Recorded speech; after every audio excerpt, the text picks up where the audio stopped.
ప్రతి ఏడాది 5 లక్షల ఇందిరమ్మ ఇండ్లు, ప్రతి గ్రామంలో ప్రతి పేదకు ఇల్లు, 5 ఏళ్లలో విడతల వారీగా నిర్మాణాలు, ఖమ్మంలో తొలి విడత ఇండ్లకు గృహప్రవేశాలు, తెలంగాణ వ్యాప్తంగా ఇందిరమ్మ ఇండ్ల సంబరాలు.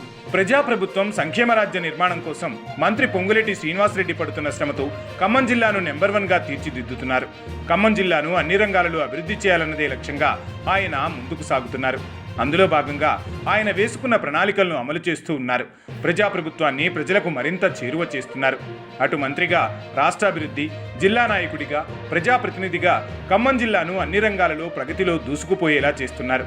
ముఖ్యంగా గూడు లేని నిరుపేదలకు ఇండ్లు నిర్మించి ఇచ్చి తీరుతామన్న తన ఎన్నికల హామీని పక్కాగా అమలు చేస్తున్నారు. పేదల కళ్లల్లో ఆనందాన్ని నింపుతున్నారు. అన్ని జిల్లాల కంటే ముందుగా తన జిల్లాలో ఇందిరమ్మ ఇండ్లు మొదలుపెట్టిన నాయకుడు మంత్రి పొంగులేటి శ్రీనివాసరెడ్డి.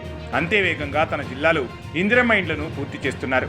ముఖ్యమంత్రి రేవంత్ రెడ్డి స్వహస్తాలతో ఖమ్మం జిల్లాలో ఇందిరమ్మ ఇండ్లకు భూమి పూజ చేయించారు. ఏడాది కాలంలో ఆ ఇండ్లను పూర్తి చేసి మళ్లీ ముఖ్యమంత్రి రేవంత్ రెడ్డి చేతుల మీదుగా గృహప్రవేశాలు చేయించారు. అది నాయకుడిగా ప్రజలకిచ్చిన హామీలు నెరవేర్చే ప్రజాప్రతినిధి లక్ష్యమని అందరికీ ఆదర్శంగా నిలిచారు.